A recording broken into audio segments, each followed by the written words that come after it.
Когда ребенок играет, фантазирует, парит, и это ему нравится, то его глаза искрятся от удовольствия.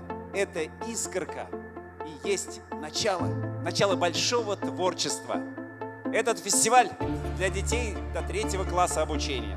Он задуман и организован творческой командой педагогов и родителей коллектива эстрадного танца «Осторожно, дети».